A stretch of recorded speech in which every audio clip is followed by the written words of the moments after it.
Ndala, ndala, ndala. Bonjour et bon retour sur ma chaîne.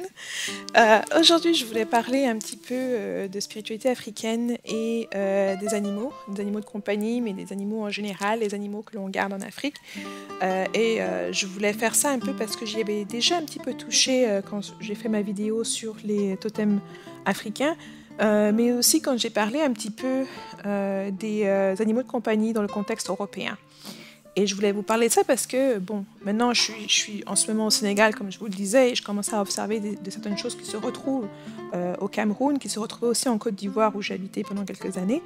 Et c'est un peu un phénomène qui est connu dans les traditions africaines. Donc vous me direz par la suite si dans votre groupe ethnique ou dans votre pays vous constatez certaines choses. Et je ferai aussi un parallèle avec certaines expériences que j'ai eues en Amérique du Nord, aux États-Unis notamment.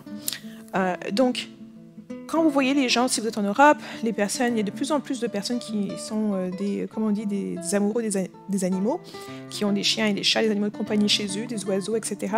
Et qui développent une relation presque familiale, qui est familiale avec cet animal-là. Comme on dit, c'est un animal de compagnie, il devient votre meilleur ami, comme on dit, le chien est le meilleur ami de l'homme. Et cet animal-là, vraiment, parfois, détient tous vos secrets, vous voit à votre meilleur et à votre pire, dans vos peines. Et puis, lorsqu'il décède, par exemple, ça peut être un drame tragique pour la personne qui en prenait soin. Quitte maintenant, on peut voir parfois des personnes qui font des enterrements pour leurs chiens, pour leurs chats, ou leurs oiseaux, ou leurs poissons, etc. Et je dois vous dire que quand je grandissais et que je suis arrivée en Europe et que j'ai voyé ce phénomène, je ne comprenais pas vraiment le phénomène et ça m'a pris un peu quelques temps. Et je pense que ça prend aussi parfois de vivre avec quelqu'un qui a un animal. Donc pendant quelques temps, moi j'avais une colocataire qui avait un chien.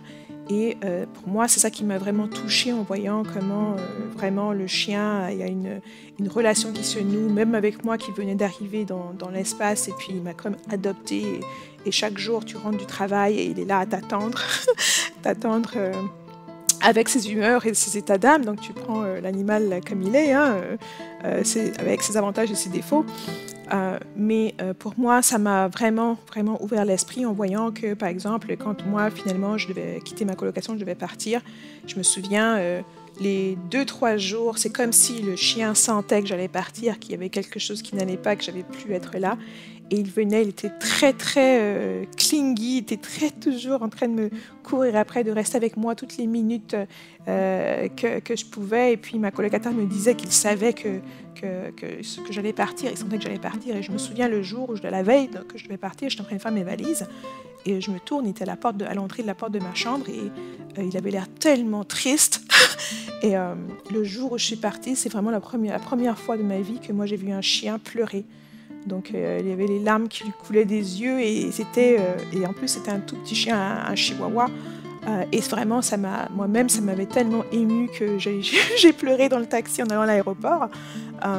Mais c'était une expérience pour moi qui me disait que oui, tu peux bâtir une relation telle avec un animal que cet animal devient tellement proche de toi qu'il est comme un membre de ta famille. Donc ça m'a aidé à comprendre, moi qui n'avais pas d'animaux de compagnie chez moi, ça m'a aidé à comprendre cette relation-là de cet angle européen. Mais j'avais déjà des notions de relation entre les hommes et les animaux parce qu'au Cameroun, ailleurs, on a des gens qui ont des animaux chez eux, donc qui ont des poules, des cochons, des chèvres, etc. Et qui en prennent soin.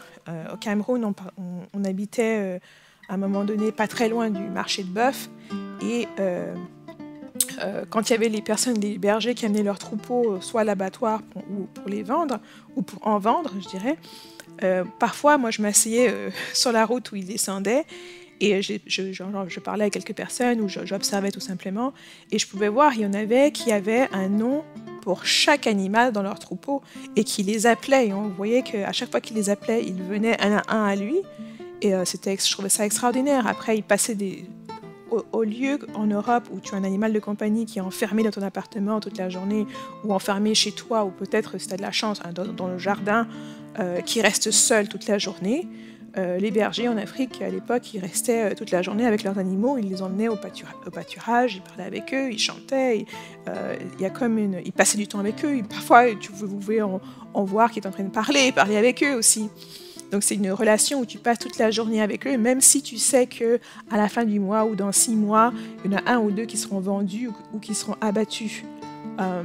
Mais je pense que l'expérience qu'ils vivent avec la personne qui prend soin d'eux a un impact aussi sur leur expérience de vie, de la perception de ce qu'ils peuvent offrir et de ce que la vie peut leur offrir. Rien à voir avec les élevages industriels où l'animal né dans un bâtiment n'a jamais vu le soleil et puis finit en viande hachée sans avoir su qu'il était lui-même une vache. Alors que dans ces contextes-là, c'est vraiment, ils vivent plusieurs années d'abord et puis ils ont quand même quelqu'un qui prend un soin d'eux puis qui les ramène dans les pâturages pour manger, qui leur donne à boire lorsqu'ils ont soif, s'il y a une canicule, qui court pour leur donner un peu plus d'eau pour s'assurer qu'ils vont bien, qu'ils sont bien hydratés, etc. Et même, on peut voir certains qui sont bergers depuis en étant enfants. Au Sénégal, ici, on en voit plein, surtout pendant l'été, où ils prennent soin du troupeau de leurs parents ou de voisins, etc. Que ce soit des troupeaux de vaches ou des troupeaux de chèvres. Et qu'ils ont cette relation-là. Après, je ne vous dirai pas que depuis lors où moi je grandissais, c'est toujours pareil. Non, je pense qu'il y a un problème avec certaines pratiques modernes où l'emphase n'est plus mise sur la relation qu'on a avec l'animal, mais plus sur ce qu'on peut en tirer en termes de le faire s'engraisser de plus en plus vite pour pouvoir le vendre et pouvoir en arriver à la viande. C'est plus un échange comme c'était purement avant ou dans la tradition où on partage l'expérience, cette portion de vie qu'on a avec l'animal. L'animal n'est pas là juste pour devenir de la nourriture à la fin, mais aussi pour partager ce temps qu'on a avec lui avant qu'il ne devienne de la nourriture. Donc il y a une perspective derrière qui est vraiment, vraiment, vraiment différente. Aussi, ce qu'on peut observer comme différence aussi, c'est que, par exemple, ici, là où nous sommes, dans le sud du Sénégal, en Casamance, il y a beaucoup d'animaux qui sont dehors. Donc on a des cochons, on a des chèvres, on a des poules qui habitent dans le quartier. Donc elles savent très bien qui est leur maître. Elles n'ont pas de collier autour du cou, elles n'ont pas été marquées au fer ni rien. Mais elles se baladent dans le quartier et puis vous savez, vous n'avez pas de cochon, vous en voyez un, c'est pas le vôtre. Et on est quand même ici en ville, donc à moins que vous soyez dans une forêt où vous voyez un phacochère ou un truc comme ça, c'est un peu aussi, il faut quand même un peu assumer que si vous voyez une poule ou un cochon ou un animal comme ça, il appartient à quelqu'un. Donc ça veut dire que ces animaux-là, ils n'ont pas besoin d'avoir de colis, ils n'ont pas besoin d'avoir une souffrance supplémentaire pour qu'on les marque au fer avec un signe particulier pour faire partie d'un troupeau. Ils se baladent, ils continuent de se balader, donc quand ils sortent le matin, au lieu d'être enfermés dans la maison, dans l'appartement, ils sortent, ils font le tour du quartier ensemble ou seuls. Et puis, avant la tombée de la nuit, ils retournent chez eux. Donc, ils savent très bien où est-ce qu'ils habitent, ils savent très bien qui est leur propriétaire. Ils vont les voir avant que la nuit ne soit tombée, avant d'aller dormir. Et c'est un peu... moi, je trouve ça... dans cette différence, ce qui est marquant dans cette différence-là, c'est qu'il y a toujours la relation entre le propriétaire et puis l'animal. La personne qui prend soin de l'animal, parce qu'en anglais je dirais le caretaker plutôt que de dire le propriétaire, parce que c'est la personne qui prend soin de l'animal. Il y a une symbiose qui est telle qu'on n'a pas besoin de lui mettre un petit collier ou quoi que ce soit, comme parfois on entend en Amérique du Nord ou en Europe où le chien s'est enfui ou le chat s'est enfui, il n'est pas revenu, il est perdu, alors qu'ici l'animal il revient sans problème. Et aussi c'est un peu plus comme si vous avez des enfants et puis qu'ils vont jouer dehors, après l'heure du dîner, l'heure du repas, ils seront de retour pour manger et puis aller dormir. Donc il y a un peu ce côté-là. Donc c'est pas quelque chose... même si la relation, quand on la regarde par rapport aux animaux de compagnie en Occident, est différente de cette relation que les gens peuvent avoir avec les animaux ici. Maintenant, un point que moi je voulais soulever, qui est bien sûr le bénéfice et même, je dirais... la protection qui vous est offerte lorsque vous avez des animaux chez vous en Afrique, c'est une protection qui est aussi d'ordre spirituel. Donc ça voudrait dire que tout simplement, la même façon, parfois en Europe, vous avez un chien et votre chien, vous aimez votre chien vous aime, quelqu'un essaie de vous attaquer, de vous faire du mal, et le chien s'empresse de venir pour mordre cette personne, pour vous protéger. C'est exactement le même phénomène qui se produit au niveau spirituel en Afrique, où l'animal que vous avez chez vous peut vous offrir une protection spirituelle, ou si jamais il y avait un mauvais sort, des choses qui sont faites, des choses négatives qui sont envoyées vers vous ou faites vers vous, au lieu que ce soit vous qui les receviez, ça peut être absorbé par cet animal-là. Donc c'est un peu comme si l'animal se mettait entre cette personne-là, le mauvais sort, et vous pour vous protéger. Et dépendamment de la taille de l'animal, la taille physique de l'animal, si c'est quelque chose qui était de manière physique, plus l'animal est gros et plus il va pouvoir mieux absorber ce qui était envoyé de négatif. Maintenant, c'est sûr que par exemple, si vous avez un poulet et ce qu'on vous avait envoyé était très grand, était très fort, il se pourrait que le matin vous vous réveillez, le poulet il est mort, et puis vous avez peut-être un mal de tête, vous avez peut-être un résidu d'un ricochet physique dans votre corps, mais vous avez évité la grosse majorité.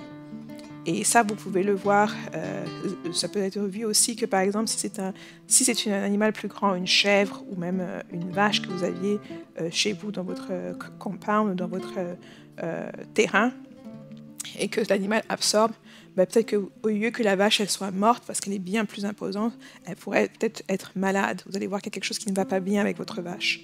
Et la plupart des gens, justement, si vous voyez qu'il y a quelque chose qui ne va pas bien, elle ne se lève pas, elle ne mange pas, vous l'amenez chez le vétérinaire, ou vous faites venir le vétérinaire. Et puis, si le vétérinaire ne voit rien, qu'il vous dit que tout est normal, en termes des tests qu'ils ont fait, des symptômes, etc., il n'y a pas de bactéries, il n'y a pas rien, elle n'a pas de maladie, elle ne se sent peut-être pas bien. Là, justement, la deuxième étape, c'est généralement d'aller faire la divination pour voir.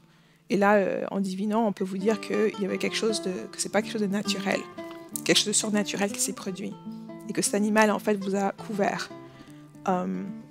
Après, de façon plus élaborée, ils peuvent aussi vous dire d'où ça venait, etc. Donc, il y a cette protection-là qui existe et qui fait que vous pouvez parfois aller chez des gens, ils ont des poulets, des poules qui sont là, et pourtant ils ne mangent pas les œufs, ils laissent le poulet et le coq se multiplier, etc., juste pour avoir des animaux sur la propriété. Et puis les poules, c'est pas ça demande pas trop, vous pouvez leur lancer les restes, et comme je l'ai dit ici, comme ils ne sont pas enfermés chez vous avec un collier, si elles n'ont pas assez à manger chez vous, elles vont aller dehors, elles vont picorer des vers de terre, des insectes, etc. Elles vont pouvoir se nourrir adéquatement et puis rentrer, venir dormir chez vous. Donc, il y a ce phénomène où on peut voir que vous allez aller chez certaines personnes qui peuvent ne pas vraiment manger de viande, mais qui ont des animaux autour d'eux.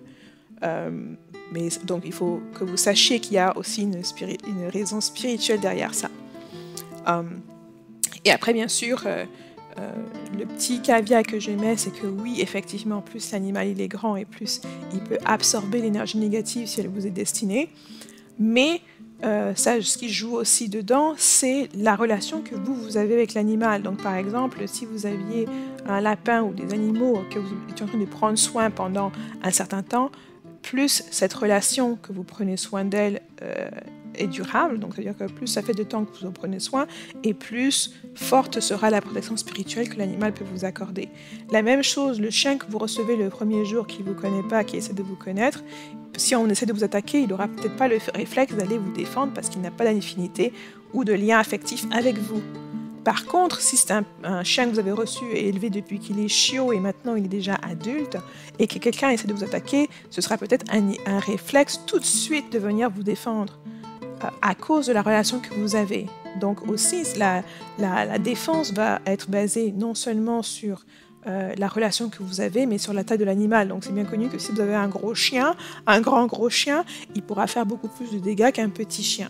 Cependant, un petit chien qui est avec vous pendant longtemps, qui est dans toute sa vitalité, il peut être beaucoup plus agressif qu'un chien qui vient et vous connaît plus ou moins, et peut-être pas forcément. Donc ne sous-estimez pas la taille nécessairement de l'animal s'il y a une relation qui est forte entre vous. C'est pour ça que je dis il vaut mieux avoir par exemple un chien moyen ou petit qui vous aime beaucoup, avec qui vous avez une forte relation, que d'avoir nécessairement une vache que vous venez juste d'acheter, qui n'a aucun lien avec vous. Donc voilà, je voulais juste souligner ça, que la relation qu'on a avec les animaux, elle n'est pas juste une relation dans le physique où soit on les élève pour les manger dans un moment dans le temps, soit on les a de façon, comment on dit, comme animal de compagnie, et puis qui doivent accepter une certaine souffrance, donc comme la souffrance d'être par exemple enfermé pendant la journée quand vous n'êtes pas là, ou d'être seul. S'ils ont de la chance, peut-être que vous travaillez, mais il y a une autre personne qui est à la maison et ne se retrouve pas nécessairement seule toute la journée. Donc il y a un peu de la façon dont vous le regardez, il y a toujours une souffrance. Dans le côté du côté de la personne qui va ultimement peut-être dans quelques temps manger la chèvre dans un an ou deux, il va y avoir cette souffrance ultime où la chèvre va transitionner. Mais aussi, dans quelqu'un qui a un animal de compagnie et qui est dans un appartement, il y a cette souffrance quotidienne que l'animal va vivre quand vous n'êtes pas là. Et c'est un fait. Et donc, parfois, on peut essayer de mesurer, souffrir un petit peu tous les jours ou souffrir ultimement à la fin. Mais le point, c'est que même dans les cas où on va manger l'animal, la présence de l'animal n'est pas vue comme... Son destin n'est pas de vous offrir de la nourriture. Son destin, c'est aussi de partager le temps qu'il a avant de se faire manger avec vous. Et ce temps-là doit être le plus agréable possible. Et c'est pour ça qu'on voit toutes sortes de positionnements contre certaines pratiques d'élevage d'animaux qui sont inhumains, qui sont indignes en fait, parce que l'animal ne voit même pas le soleil. Il y a des endroits où l'animal naît dans un bâtiment et puis finit dans un bâtiment.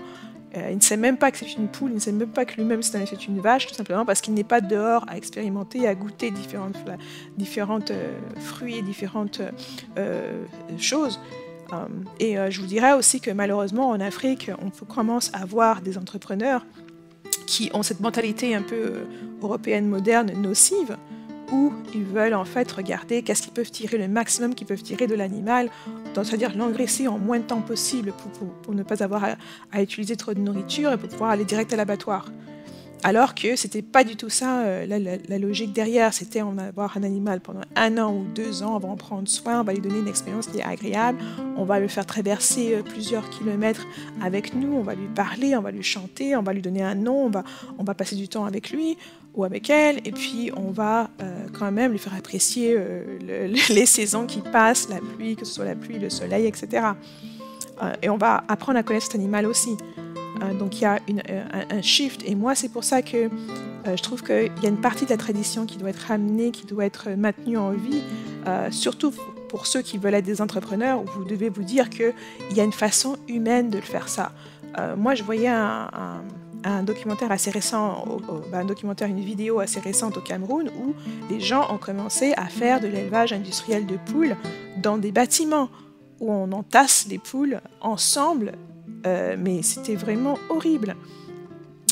Et en plus, le fait d'entasser autant d'animaux ensemble dans un espace aussi restreint augmente le risque de maladie et le risque justement de maladie et d'infection.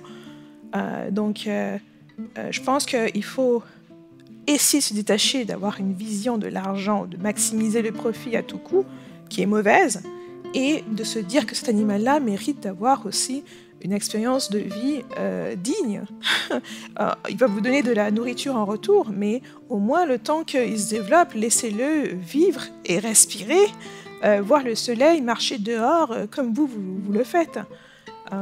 Donc, je pense que cette discussion, elle a lieu d'avoir, sans rentrer dans tout ce qui est extrémisme de changement climatique, mais, ou activistes environnementaux.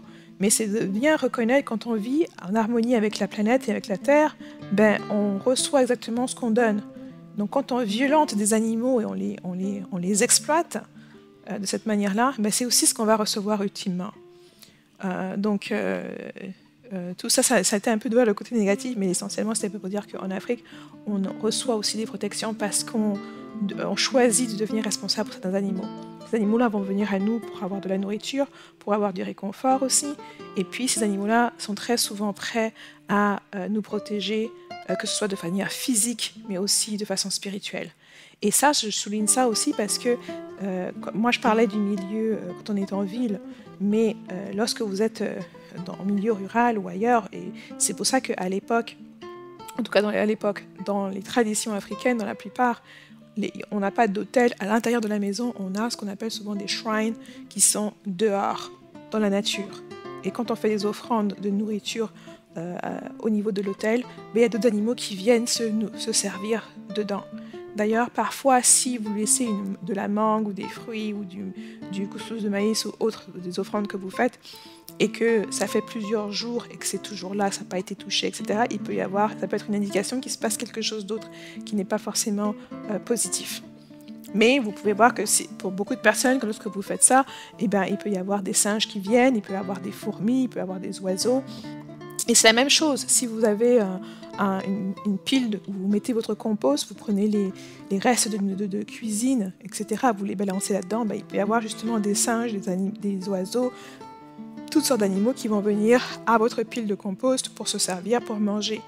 Et ces animaux-là, eux aussi, peuvent vous offrir une protection spirituelle supplémentaire parce que vous devenez en fait une source qui contribue, qui leur donne accès à de la nourriture qu'ils n'auraient pas accès sans vous finalement. Et les animaux sont tout aussi intelligents que vous, donc c'est-à-dire les oiseaux ou les singes, ils vont comprendre que vous leur rendez la tâche un peu plus facile pour trouver certaines nourritures.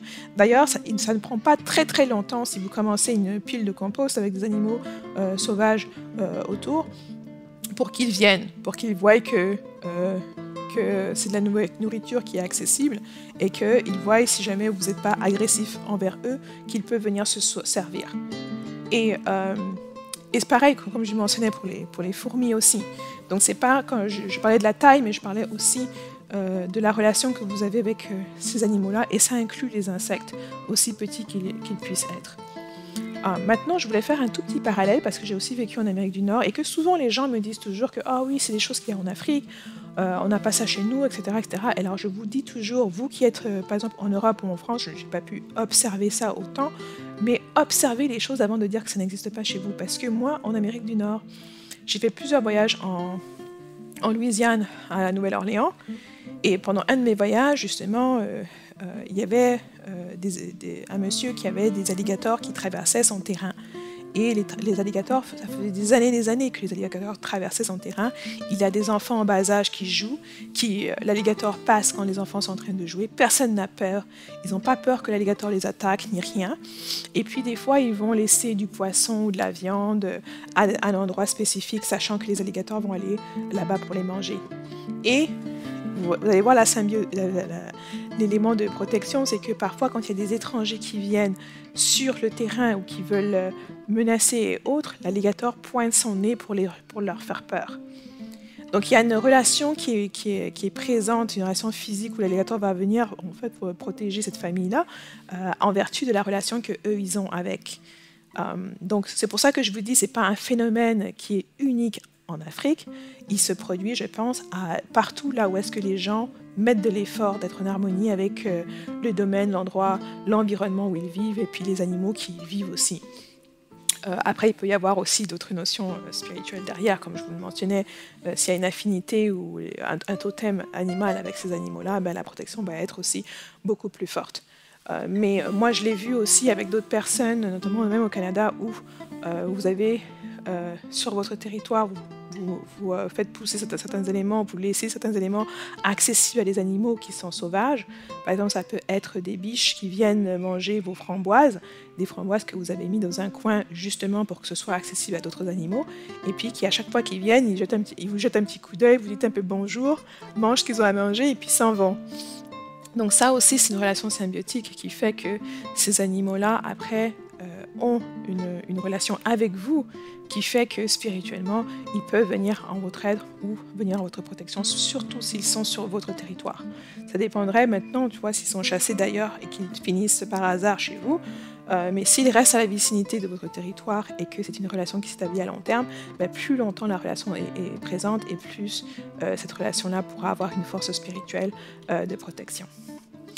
Bon, j'espère que c'était intéressant et utile. Si vous avez aussi des notions un peu similaires dans votre pays, dans votre groupe ethnique, si vous êtes en Afrique, ou si vous avez pu observer des phénomènes assez similaires là où est-ce que vous êtes, merci de nous partager, de me laisser savoir dans les commentaires. Et bien sûr, si vous avez des questions ou d'autres suggestions, n'hésitez pas. Alors, je verrai dans la prochaine vidéo. Bye.